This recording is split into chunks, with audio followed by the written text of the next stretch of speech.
I just want to defend my character against attacks by some atheists who are trying to slander my character, and you know, I feel I should defend myself.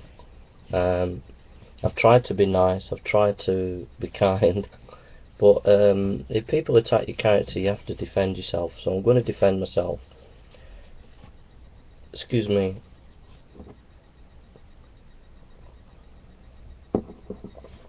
First of all, I have consistently, and this is on record on my channel, I've consistently asked the atheist community to have academic debates, and the reason is because I've seen over the 2 years that these new atheists can be very aggressive, and I don't think that's productive for democracy. And so I think it's important that we treat each other with respect and that we look at things in a scholarly way. And so I've called for academic debates, and the atheist community have consistently refused to give me academic debates. What they will have is they will let you on their blog show, or they will let you into a situation where they will have some kind of debate, but where it can descend into a dogfight and where it can get nasty. And if they do have a civilized conversation, they always have an agenda, because they want to get you to a certain place. They want to get you into a corner where they can pawn you or make you look stupid. So it's very difficult to know in that kind of community, in that kind of culture, who's your enemy and who's your friend. And rather than just get into this kind of messy kind of discussion, it's better to have a proper academic debate where everybody knows where they stand, where nobody can manipulate things, and where you can have a proper deep discussion and respectful. But the atheists consistently refuse this.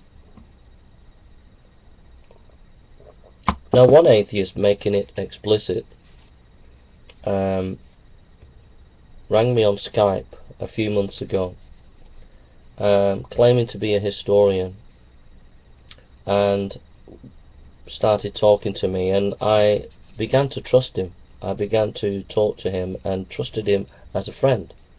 So we would talk quite at length about various philosophical and number of issues, and because he was a historian and because he seemed to be a friend, I really respected him and I really trusted him. And so I had my guard down, and I would make comments and on Skype, and he would make comments, and I thought nothing of it. And I asked him for book recommendations, him being a historian, and he recommended one, which was a historian called Fomenko. And I said I'd read it, but I didn't get time to read it. I was busy.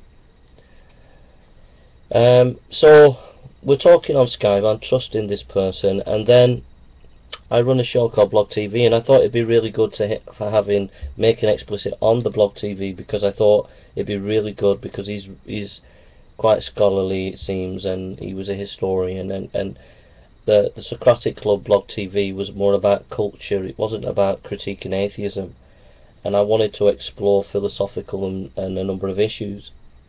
Making It Explicit wanted to explore more issues about atheism and Christianity, but the Socratic Club was about thinking about a whole raft of culture, philosophy, theology and Bible, but you know, not just about atheism and Christianity. And I thought it'd be good if he would come on the show and host it with me. So he came on once or twice, and it was quite good. But slowly I felt uneasy. Something wasn't quite right. I couldn't put my finger upon it. And I asked Making It Explicit, "Are you a hardcore atheist?" And he said yes. He didn't deny it. Now, that made me suspicious, because the hardcore atheists are these people who are aggressive and trying to pawn you. And I asked him for an academic debate. Now, he's supposed to be a historian and academic, and he refused to have an academic debate. He gave his excuses, but he refused. And I asked him again, and he refused. And I thought, this is strange. He's an academic historian, but he won't have an academic debate. I just thought that was really, really strange. And so, as I was getting suspicious, suddenly he rounded on me on the Socratic Club and started asking me questions.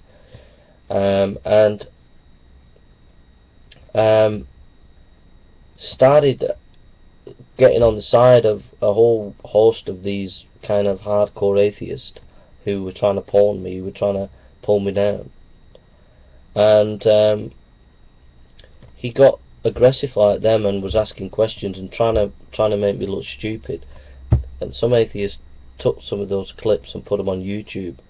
And the Socratic Club was not meant to be for that. It was meant to explore culture. It was not meant to have a fight with hardcore atheists. So the hardcore atheists used some of the clips and put them on YouTube. So then I realised that Making Explicit was not genuinely my friend, was not really trying to explore philosophical whatever other issues, but was just really out to get me in a corner and try to make me look stupid. And we'd have conversations under videos. There'd be videos, and those videos, I hadn't quite worked out where he was at, whether he was against me or whether he was trying to, whether he was truly an open scholar or whether he was one of these hardcore atheists. So even on YouTube, I wasn't quite sure, but eventually, later on, I began to realise that he was not a friend. He was trying to make me look bad and destroy me, really. So anyhow, I ended up blocking him because I didn't trust him anymore, and blocking him on Skype, because I realised he had an agenda to try and destroy me. So anyhow, but I'd become a friend, you see, because I trusted him and I really cared about him, and I had some kind of respect for him because I thought he was a historian. Then he made a couple of videos critiquing my work, and I thought, well, he doesn't want a proper academic debate. He wants to get into this dogfight kind of scenario. I don't want to get involved in that. But he said a couple of good things, and maybe I can win him round, and because I cared about him, and I made a few videos in response. Then I asked him for his intellectual foundations, to tell us what his intellectual foundations were, and he wouldn't tell us. And I thought, this is strange, because he's supposed to be an academic and he can't tell us his intellectual foundations. So I remembered he recommended me a book by Fomenko, a historian. So I accused him of, Fomenko was a weird historian, way out. Says Jesus is a Russian and stuff like that. And I said, you recommended me this book. This is the kind of intellectual foundation you have. This is really, really bad. And he said, you're lying. I did not recommend you that book. I told you about this book in the context of intelligent design, when we were talking about intelligent design. So next thing I know, he publishes the Skype recordings of our conversation, our friendly private conversations. He publishes some of them and shows a conversation where we have about intelligent design, and Fomenko, the historian's mentioned. So it makes it look as if I'm not telling the truth and he's telling the truth, which isn't the case. But because our conversations about Fomenko go way back, and stuff, and you know, if you're going to get the context, you'd have to look at 2 weeks of publications of our Skype conversation. So people looking on think, oh yeah, Making Explicit is right, because they just get a bit of snippet, or they don't get the whole lot. And because I blocked him on Skype, I don't have the Skype recordings, you see, so I couldn't prove him wrong or anything. But I looked at the Skype recording and it didn't seem right to me. Something seemed doctored, and I said, you know, he's lying here. This just isn't true.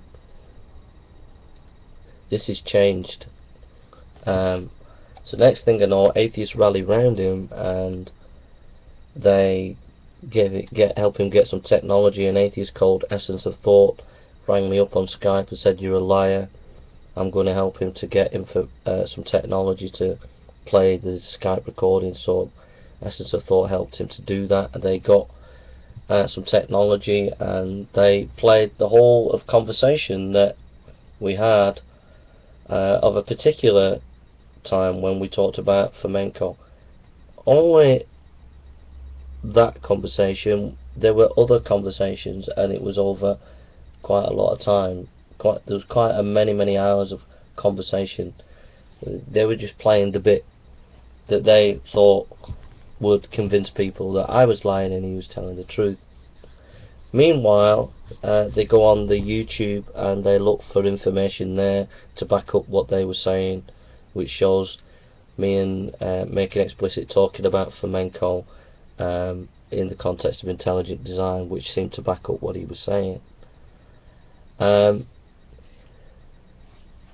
And so then basically then the atheists then pump it out that Jason's lying, we've caught him lying, etc., which is complete nonsense. You know, first of all,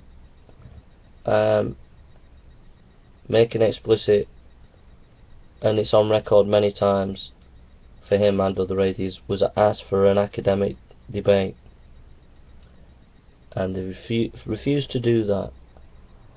Secondly, so, you know, all this personal attack on me, saying I'm a liar and things like that, if they're not willing to have proper academic debates, then what's the point? What is the point? What are you trying to prove? You're not really interested in truth as atheists. You're just interested in underhand tactics, right? I'm willing to be above board and have proper academic debates, but you're not willing to do that. So, number one, you, as atheist community, failed desperately in this area. Making Explicit has failed desperately in this area. There's no two ways about it, and it's even more reprehensible when the person is supposed to be a historian. Number two,